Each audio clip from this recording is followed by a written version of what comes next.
आपका बहुत बहुत स्वागत है। आज मैं आपके सामने एक नया टॉपिक लेके आया हूँ, इकाई अंक निकालना। इसके जो बेसिक फंडा है वो मैं आपको डिस्कस कर दूंगा। बहुत आसानी से इस कॉन्सेप्ट को हम याद बहुत अच्छे से समझ में आ जाएगा। देखो, इकाई अंक निकालने से पहले मैं बता दूं कि इसमें इकाई की बात कर रहे हैं तो अपने को इकाई से ही मतलब रखना है और फालतू चीजों से मतलब बिल्कुल भी नहीं रखना है। कैसे? जैसे मैंने बात करी, अगर जीरो है, संख्या आगे कुछ भी दे, अपने को क्या मतलब, जीरो की कितनी भी पावर हो, जीरो की पावर कितनी भी हो, इकाई अंक क्या आएगा? जीरो। क्योंकि जीरो का गुणा जीरो में होता तो क्या आता है? जीरो। एक की कितनी भी पावर हो, क्या आएगा? एक ही आएगा। पांच की कितनी भी पावर हो, क्या आएगा? पांच आएगा।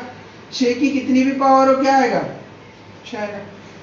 मतलब ये चार संख्या ऐसी संख्या है जिसकी कितनी भी पावर हो, क्या आएगी? सेम आएगा। क्या आएगा? सेम आएगा। अगर जीरो की कितनी भी जीरो आएगा, एक का कितना भी पावर हो एक आएगा, पांच की कितनी पावर हो पांच आएगा, छह की कितनी पावर हो छह आएगा। पहले इसको समझ लेते हैं कैसे। जैसे मैंने बोला 8755 की घात 513। भाई सीधी सी बात है, मैंने बोला पांच है, अपने को इकाई से मतलब है, इकाई अंक से, इकाई से मतलब अपने को इकाई अंक से। अब पांच जो है तो पांच लिख लिया। अब मैंने बोला एन का मतलब नंबर से कोई सी भी घात हो, पांच की घात 513 रहेगी तो भी इकाई अंक क्या आएगा? पांच आएगा। ऐसे ही एक की कितनी भी घात रो क्या आएगा? एक ही आएगा। जीरो की कितनी भी घात रो क्या आएगा? जीरो आएगा। हाँ, जो पढ़ने का है वो सबसे मेन टॉपिक है पढ़ने वाला, 2, 3, 4, 7, 8 और 9। 2, 3, 4, 6 संख्या, चार संख्या मैंने बता दी, उसमें कोई अंतर आते नहीं। अब दो की बात करें तो भाई जैसे ही आप दो की बात करेंगे तो दो की घात क्या है? एक का मान कितना होता है? दो। दो की घात दो का मान कितना होता है? चार। दो की घात तीन का मान कितना होता है? आठ। और दो की घात चार का मान होता है 16, मतलब 16 का 6, तो इसका इकाई अंक 6 आएगा। अब मैं चार ही क्यों ले रहा हूं? तो ये इसका रूल है कि आपको इकाई अंक लेने में कितने का भाग देना है? आखिरी दो संख्या में चार का भाग देना है। तो मेरे को सबकी घातों में कितना लेना पड़ेगा? चार। और चार कब लेना पड़ेगा वो मैं क्वेश्चन से बताऊं आपको कब लेना पड़ेगा। इसके बाद बात करते हैं तीन। तो तीन की घात एक, तीन। तीन की घात दो, 9। तीन की घात तीन, 27। 27 का क्या आएगा इकाई अंक? 7। तीन की घात चार का 81। 81 का क्या आएगा? एक। अब चार की बात करें, चार की बात करें तो चार की घात एक, चार। दो 16, 16 का कितना आ जाएगा? 6। चार की घात तीन की बात करें तो 64, 64 का कितना आ जाएगा? चार। चार की घात चार की बात करें तो 256, तो कितना आ जाएगा? 6। अब ये याद भी नहीं हो तो भी आप क्या करोगे? 4 चुक 16, 16 के 6। 4 चुक 16, 16 के 6, ऐसे 6 चुक 24, 4। अपने को इकाई अंक से मतलब है, पीछे आगे कुछ भी उससे कोई फर्क नहीं पड़ता, अपने को खाली आखिरी डिजिट या इकाई अंक से मतलब है। इसके बाद बात करें किसकी? 2, 3, 4, 5, 6 इसमें आ गया तो 7। 7 की घात एक 7 होता है, 7 की घात 2, 49 का 9।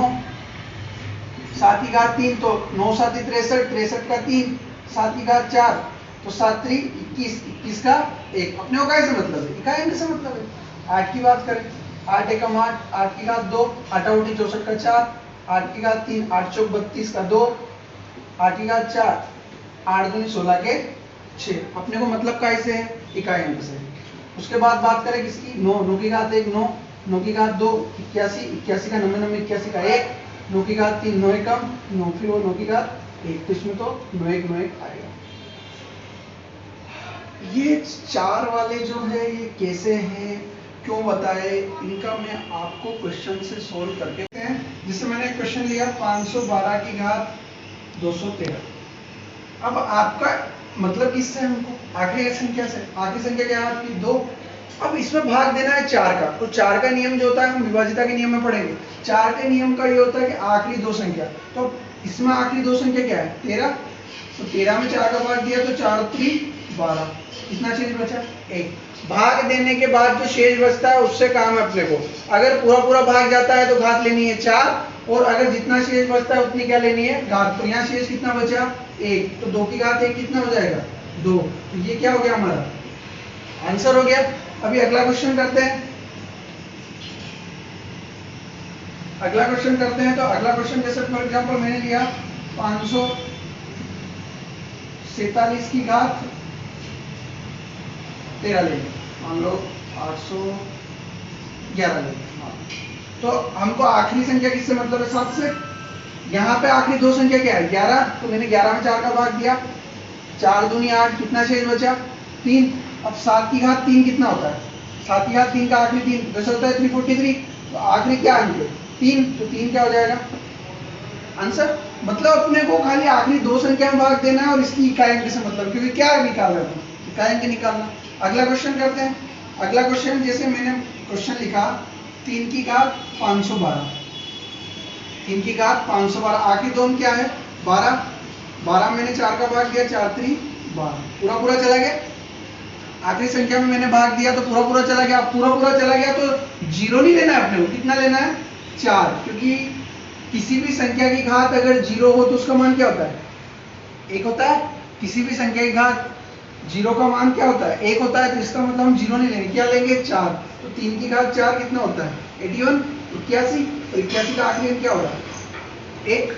तो ये सिंपल सिंपल से क्वेश्चन है जो आप आसानी से कर दोगे। इसमें कहाँ दिक्कत आती है और किस टाइप के क्वेश्चन है मैं बताता हूँ। जैसे मैंने क्वेश्चन लिया आपका 712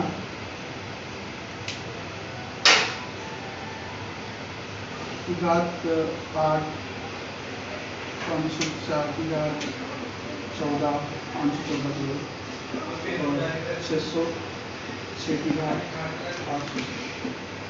अब देखो 8 है, 8 में भाई सीधा सीधा जा रहा है, 4 का भाग पूरा पूरा जा रहा है, मतलब कितना लेंगे? 2 की घात 4। यहाँ पे 14 है, 14 में मैंने 4 का भाग दिया तो 4 3 12, कितना बचा? 2 बचा। यहाँ 4 की घात क्या लेंगे? 2। और आपको पहले ही बता रखा 6 की कितनी भी घात लो क्या आता है?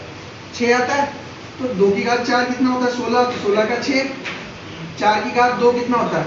ये भी 16, इसका भी 6 और इसका भी 6, तो क्या आ जाएगा आंसर? 6 का तो गुणा करो तो इकाई अंक क्या आता है? 6 होता है। ये एक सिंपल तरीका है। इसके अलावा इसमें एडिशन आ जाता है, सब्ट्रैक्शन मतलब जोड़ना घटाने वाले आते हैं। एक टाइप का और कर दूं जो बहुत आसान तरीका है जिसको बताने का। जैसे अगर आपका क्वेश्चन में 5 दिया है, गुणे में या कैसे भी 5 दिया और उसके गुणे में कोई सम संख्या आएगी, क्या दिया आपका? 5 दिया और सम संख्या दी, तो उसका हमेशा इकाई अंक क्या होगा? 0 होगा। क्या होगा? 0 होगा, क्योंकि और वो बने कितना ही बड़ा क्वेश्चन हो आपको करने की कोई दिक्कत नहीं है। जैसे फॉर एग्जांपल मैंने दी 918 की घात 717, 555 की घात 604, 313 की घात 915, भले डेढ़ कितने बड़ा हो, पर आपको अगर यहाँ पे 8 ये सम संख्या है और यह 5 है, तो 5 का अगर किसी सम संख्या से इंटू होगा तो हमेशा क्या आएगा? 0। और 0 में फिर किसी भी संख्या का गुणा करेंगे तो क्या आएगा? 0। तो इसका मतलब आप इस क्वेश्चन, अगर इस टाइप के क्वेश्चन अगर आपके एग्जाम में आए तो आपको करना नहीं है, बस ये देखना अगर 5 और सम संख्या दे रखी तो उसका इकाई अंक क्या होगा? 0 होगा। और अगर 5 इंटू विषम संख्या दे रखी है तो उसका हमेशा क्या आएगा? 5 आएगा। उसका हमेशा क्या आएगा? 5 ही आएगा। तो ये आई होप इंटू वाले भी तो आपको समझ में आ गए। अब बात करते हैं एडिशन वाले, जोड़ने वाले। कौन सा वाले? जोड़ने वाले।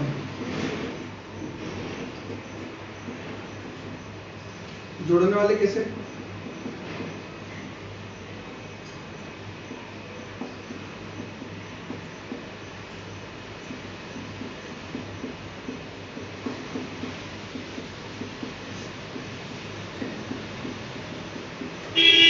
अब जैसे 17 है, 17 में मैंने 4 का भाग दिया, 4 चौक 16, कितना बचा? 1 बचा। तो 7 की घात 1, 5 की कितनी भी घात करो क्या आएगा? 5 ही आएगा। ये 1 की कितनी भी घात करो 1 ही आएगा। ये भी 17 है, यहाँ भी 4 की घात 1 आएगा। तो ये 7 5 12, 12 1 13, 13 4 17, तो 17 का 7 क्या आ जाएगा? आंसर। तो आपको क्या करना है, ये ध्यान रखना है। बस एक क्वेश्चन आता है 1 या 2 नंबर के आ जाते हैं, तो आपको बहुत इजीली ये सॉल्व करना रहता है और कोई फंडा नहीं रहता। आपकी जितनी मैथमेटिकल कैलकुलेशन रहती है उसको हम कन्वर्ट बोल देते हैं कि 1 सेकंड में हो जाएगा, 2 सेकंड में हो जाएगा, वो आपकी कैलकुलेशन के ऊपर डिपेंड करता है। आप अगर आपकी थिंकिंग और कैलकुलेशन को दोनों एक साथ काम करती है तो ये क्वेश्चन बहुत इजीली हो जाते हैं एक झटके में। हाँ, इसमें जो समस्या आती है वो आती है माइनस करने में। माइनस करने में कैसे?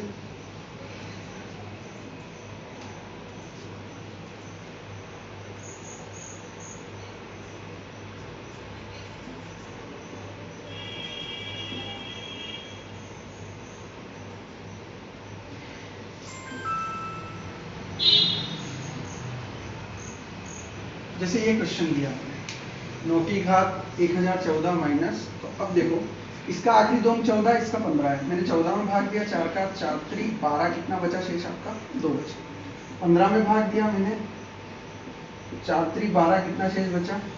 3। तो 9 की घात 2 माइनस 7 की घात 3। अब 9 की घात 3 कितना होता है आपका? 9 की घात 2। जैसे आपके दिमाग में चलता है सर इकाई अंक 1 आएगा और इसका इकाई अंक क्या आ जाएगा? 3 आ जाएगा। 7 की घात 3 का क्या है? 3 आ गया। अब 1 में से 3 नहीं घटे, तो कुछ बच्चे तो क्या करते हैं सर 3 में से 1 गए, 1 माइनस 3 को क्या करते थे? 2, 2 क्या करते थे? आंसर टिक करते थे, जो कि क्या है? गलत है। भाई आपको पता है इसके आगे कोई ना कोई संख्या तो होगी, भाई ये बड़ा है ये छोटा है, इसके आगे कोई ना कोई संख्या होगी कि नहीं होगी? नहीं हो तो भी आपको क्या मान लेना है? 1 अपने आप लिख देना, या फिर इसको 81 लिख दो। 9 की घात 2 कितना होता है? 81। अब 81 में से 3 जाएंगे तो कितना बचेगा? 78, और 78 का 8 क्या हो जाएगा? आंसर। और अगर ऐसे नहीं आता है तो 1 माइनस 3 अपने आप क्या मान रहा है? ले 11, तो 11 में से 3 गए, कितने बचे? 8। तो ये एक बेसिक फंडा है जो इजीली आप इकाई अंक निकालने को सोल्व कर सकते हो। आई होप आपको समझ में आया होगा। अगर समझ में नहीं आया कमेंट बॉक्स में कमेंट कीजिए, लाइक कीजिए, शेयर कीजिए, सब्सक्राइब कीजिए। जय हिंद।